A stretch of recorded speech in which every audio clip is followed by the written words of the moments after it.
Hello, everyone, and welcome back to the latest edition of the Jake Stick with Jacob Elyachar Podcast. I'm your host, Jacob Elyachar, the chief content producer and writer of jakestick.com, a pop culture entertainment news website. If you're listening to this or watching us on YouTube, please give us a 5-star rating and please subscribe. It is episode 185. So please help for this episode. I want to welcome this incredible guest to my podcast. She is an award-winning singer and a Spotify verified artist. She shared stages with Ariana Grande, Kanye West, Lady Gaga, and Stevie Wonder, and she is the founder of the Little Voices nonprofit. So please help me welcome Crystal Starr to the podcast. Woo! Hi, thank you, Jacob, for having me.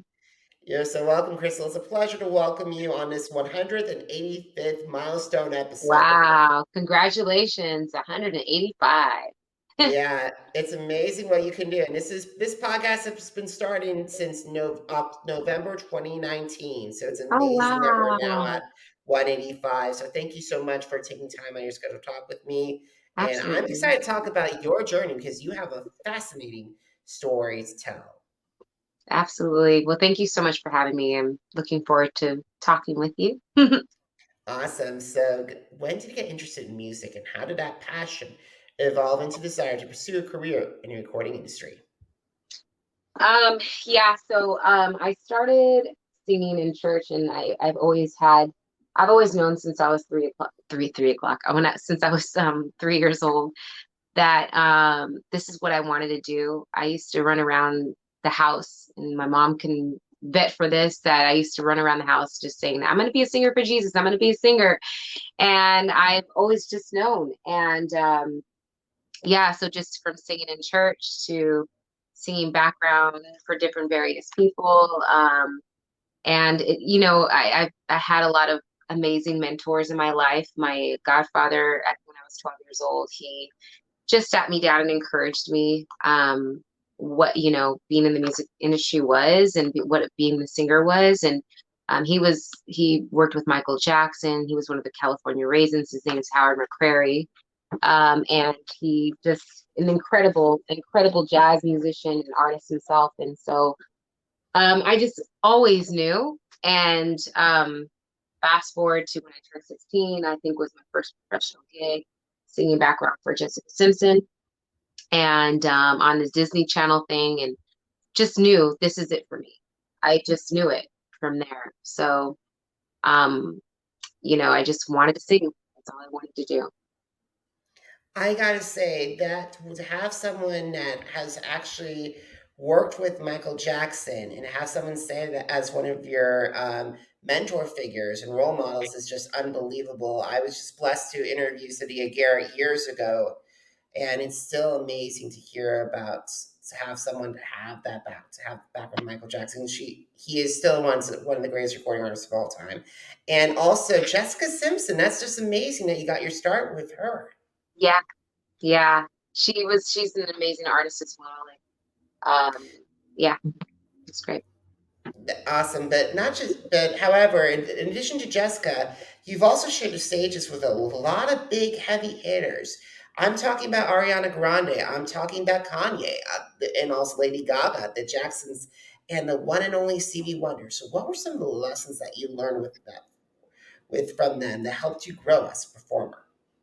Yeah, like I'm a major observer. Like I observe everything and I absorb everything as well. So just being on stage with like artists like that, it really just teaches you dedication, diligence, consistency.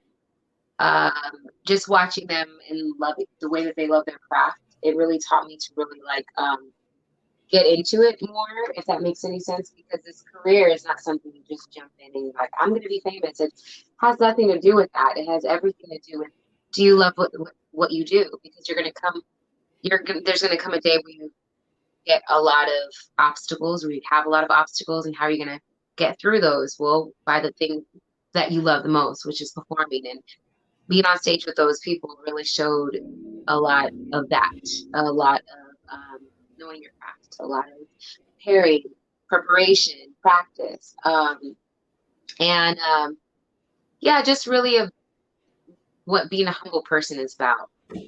I think I just like to sit around and watch what everybody does. And it just takes a whole team to do what we do.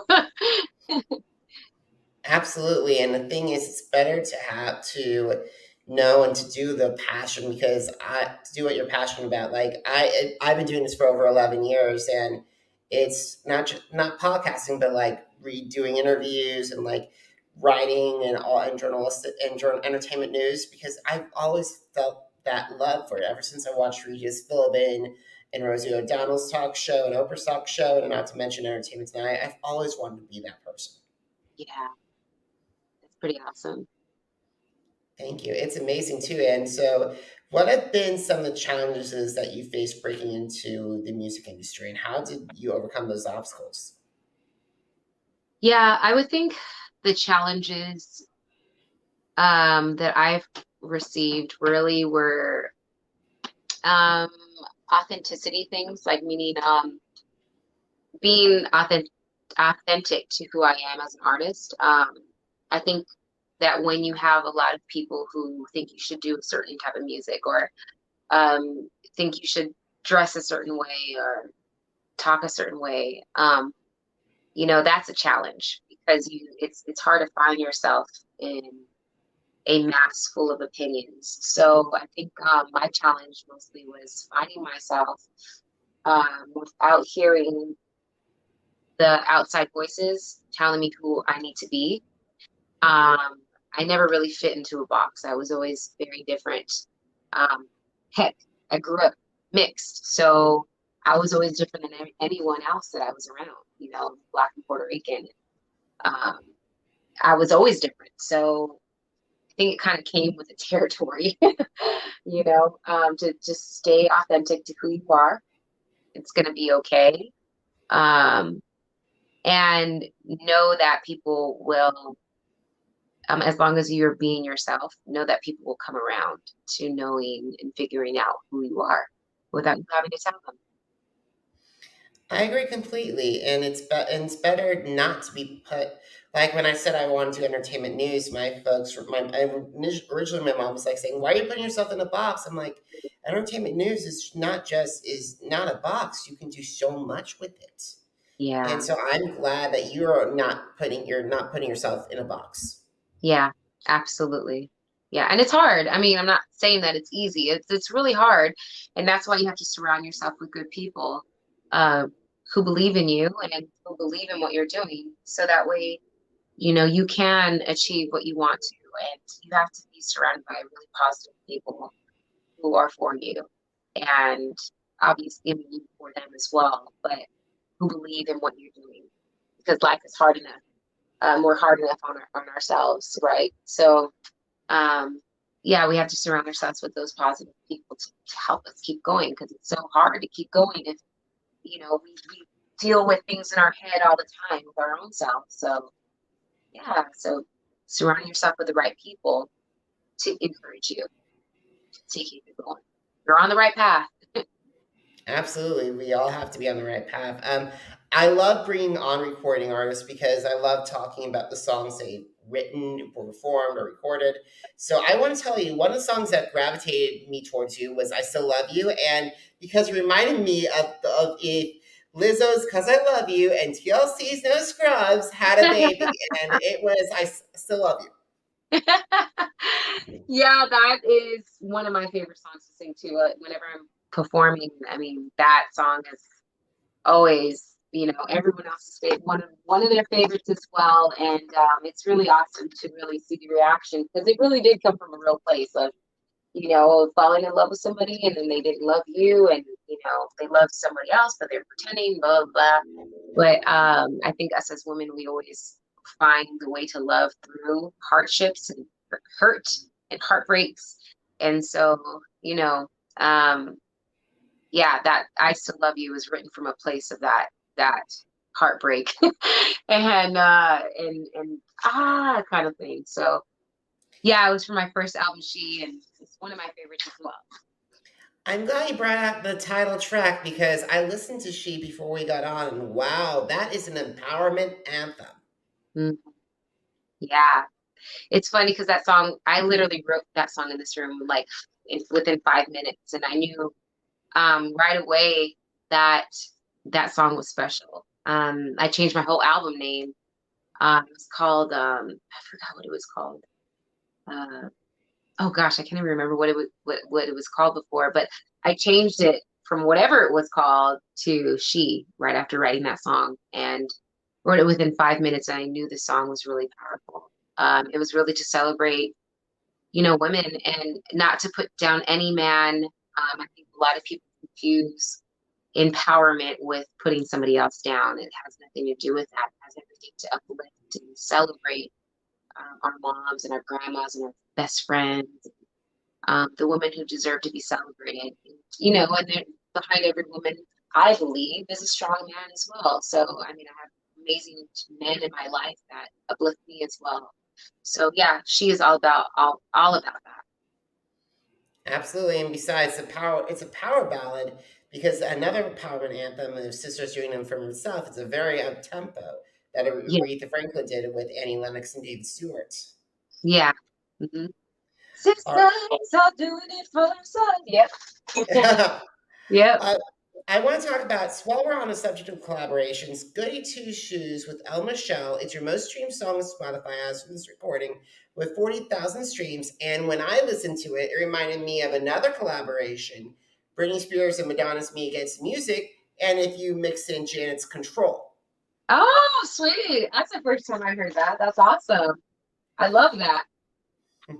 Yeah. Thank you. Goody Two Shoes was one of the fun. I mean, the music video was literally the funnest time I've had. I mean, I really wanted to pay tribute to like the girl groups like TLC and SWV and who else was it? It was And Vogue? TLC. Who was it? And Vogue? Yeah, In Vogue and Salt and Pepper. Like, so I got to dress up, myself and all the dancers, and it was so much fun. Oh my God, doing that music video was so much fun. So yeah, and El Michelle is one of my bestest friends. So yeah, having her to collab on that song was really great. Awesome. So, Crystal, you're about ready to release Pop Star. And Yeah. there are some songs on the album. One of them I really liked was All Mine. Yes. Yes, all mine. So like this album is so special. It's, she was special for that time in my life and it's still special to me. And now this album, Pop Stars, is a break free album for me. It really like I broke free from a lot of things, including my own way, out of my own way during the pandemic. I think I learned a lot about myself. I learned a lot about creativity. Being an artist, being the artist that I want to be, not being an artist, being an artist that I want to be during the pandemic. And I started to learn how to produce, and good friends of mine and my producer Jay Mitchell helped me with that and learning on YouTube and all that kind of stuff. And then working with some amazing producers like Keith Harris from the Black Eyed Peas, Renard Hughes, Biscuit and Butter, just like working with amazing producers like that really, really, really made me more confident. Like, okay, I'm doing good. But it also helped me find myself. Like, All Mine was one of the first songs that I produced on the album, and I wrote it with my girlfriend Courtney Janae, who's an amazing artist, and we just wrote this, and yeah, this the first single off of this album, and it was the first song that I produced off of this album with Biscuit and Butter, and so yeah, it's been great. And this new song that we're putting out, Head Over Heels, is also one of my favorites because it's coming out August 12th. And it is, it's a song that was written based off of the love that my grandparents had, and they didn't necessarily cancel each other when they had disagreements or different opinions. And I think our world needs a little bit more grace and a little bit more compassion. We need compassion for each other again. And this song was really written out of compassion for my grandparents' love for each other. That's amazing. And that's always amazing to have those kind of songs about the grandparents because another song that I found that I love so much that's based on another generation's love for each other was Dan and Shay's From the Ground Up. Yeah. Yeah. Yeah, absolutely. I think that it's just like l- having compassion and love for people is just the greatest gift that we can actually have. I totally agree. So, while we're on the subject of collaborators, who are some of the dream collaborators that are on your bucket list? The singers, the songwriters, the producers, the musicians, and how would they enhance your sound, Crystal? Um, that's funny. I work with a few right now that it's a dream and it blows my mind every day that I get a chance to work with some of these legends. Like I work with Paul Stanley from Kiss, and I've done some songs with Kool and the Gang. I think we went to #1 in the UK with some of the songs that we did with them. And just looking back on that kind of stuff, it's really a blessing to like be like, wow, like you get to work with some amazing people. And so I think right now one of my dream collabs would be with Bruno Mars. I absolutely adore and love him. And who else? I just wrote this list down actually not too long ago. Oh God, I would love to work with Tina Turner. Like that would be a dream come true. I would really love to do a remake of River Deep Mountain High. You know, when I was just a little girl, I had a red nose. The only note I ever know. That's like one of my favorite songs that she did back I then. gotta, I gotta say, I love Tina Turner as well. I would love to see you and Amber Riley do that song because she did a fabulous job on Glee with that song, Oh, covering did that she song. really? Oh, Yeah, wow. so you two would be fabulous together vocally. That'd be fun. That'd be a lot of fun. All right. Yeah.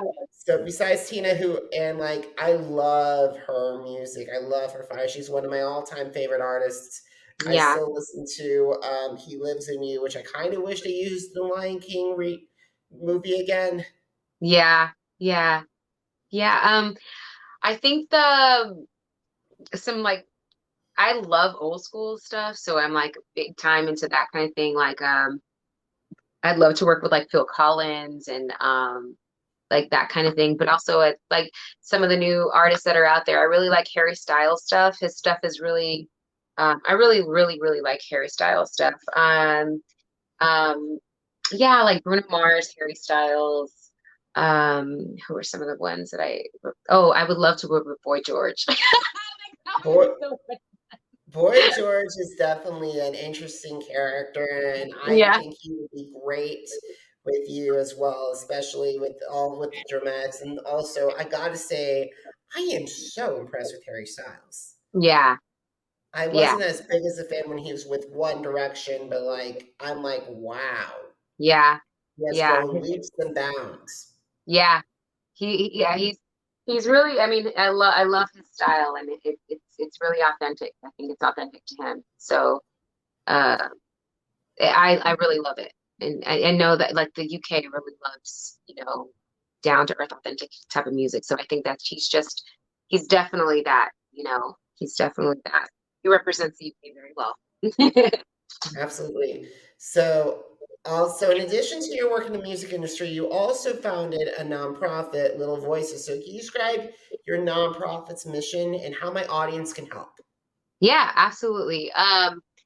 So in 2011, after getting off the stages of Broadway, I ended up wanting to do a Christmas show for children in foster care. And so we ended up, um, it started basically with, you know, my neighbors used to take care of kids in foster care. She was a foster parent. And they used to always just come over to my house and I would just see the struggles that they would go through, you know, that they would just come over just to kind of get away and play the piano or get on the microphone because they know my house, like I always have something to do regardless. So they would always come over and just have fun. And so if I could do anything with my gift, it's just really, if I can do anything for them, it's just use my gift and take them out of that space for at least for 5 minutes. So started in 2011. Um, with actually my good friend who's here from UK. She's upstairs right now. She just got off the plane from the UK, but we started it together and yeah, it just blossomed from having a concert with 300 kids in foster care. Um, for my savings, I just got my savings. We're like, okay, let's just do this. Got a theater, got a 17-piece all women orchestra, donated their time, got a biggest tree from CAA. We had 2 choirs, drum line. What else do we have? We had 5 celebrity artists perform, and 2 kids got adopted that evening, and it changed my life. And so we went from starting with 300 kids to now impacting over 1 million kids around the world in foster care in the inner city. And so now we also have a series called She Sessions, and we invite different Billboard charting artists to come perform for the kids. So it's pretty awesome. You guys have done amazing work, 1 million kids, and that's just amazing. Appreciate that. Thank you. I'm definitely someone that has that works in a nonprofit as well. In addition to the podcast, I am in awe of what you guys have done. Thank you very much. It really, honestly, it's the reason why I do everything that I do. And I think when my time is over here on Earth, I can, rather than just being, oh my God, she was an amazing singer, I'd rather them saying that I made an impact for at least one person's life. So if that's what I'm here to do, then that's what I'm here to do. Awesome. So we got to start writing down our conversation. So let's talk about social media. What is your favorite social media platform that you like to communicate with your fans and also people who are interested in your work? Yeah, Instagram is definitely that. Instagram, you guys can find me on Instagram.com/Crystal Starr Music. So it's 2 R's, Crystal Starr Music. That's where I like to communicate a lot. Also with my website too, if you're on my website, crystalstarr.com, you'll be able to find me there. I get your message right away. You can leave me a little message and it pops up on my phone and I can just message you right back as well. Awesome, Crystal. So one of the second last questions is I always bring on people, and if you had a chance to meet with artists who are looking to go to the next level, what advice would you share in the recording industry? What advice would you share with them? What advice would I give them? Mm-hmm. Spend time.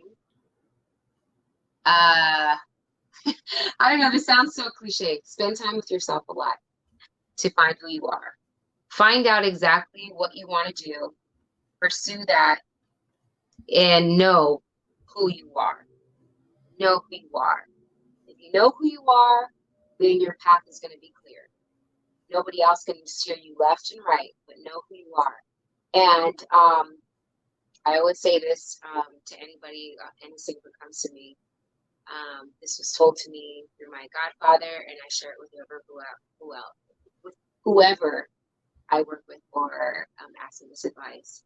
That it's not practice makes perfect. It's perfect practice makes perfect.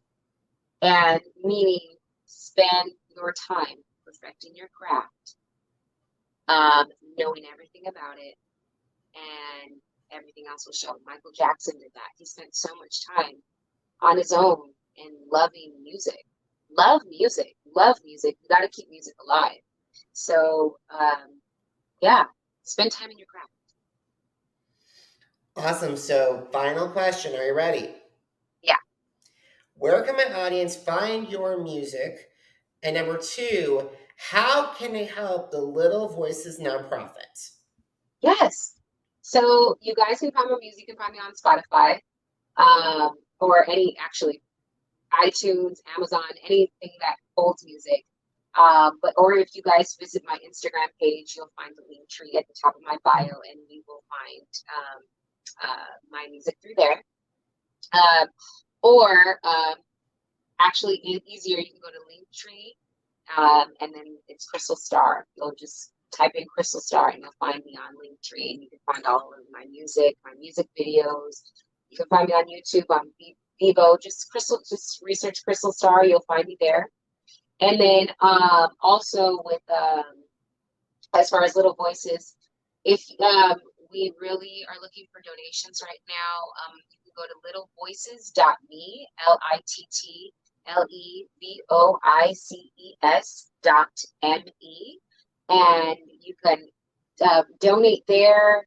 We're going to be doing a fundraiser soon on the 13th, raising money for our programs and stuff. Right now, we're also going to be collecting backpacks. We're going to be taking some backpacks down to some girls' homes, some girl foster homes, and some girls that have dealt with mental health issues, as well as boys' homes. So we are looking for backpacks and crafts and all that kind of stuff we can shove in there and take it down to there. So you can find more on littlevoices.me. Message us, let us know how you guys would like to help. Awesome. So, guys, if you missed an episode of the Jake Stick with Jacob Elyachar podcast, visit our Apple Podcasts, Deezer, Google Podcasts, Podcast Addict, Spotify, and Spreaker pages. It's Jake Stick with Jacob Elyachar, JACOBELYACHAR. Now, are you on social media? Because I'm on social media too. Facebook, Instagram, Twitter, and YouTube. Jacob Elyachar, JACOBELYACHAR. As I was telling you earlier in our conversation, Crystal, Jakes-Shake.com, the blog that started it all, is celebrating 11 years this year, and I'm honored and thrilled to even be part. So thank you so much for being part of my legacy. I really appreciate it. Absolutely. Thank you so much, Jake. I really appreciate it. You're so welcome, and thank you for being an incredible guest for episode 185. Woo-hoo! 185. Awesome. And thank you guys so much for listening, for your support, for listening, for watching the videos and interviews. I really appreciate it. Until next time, everybody, have a fantastic one. Have a great one. Bye.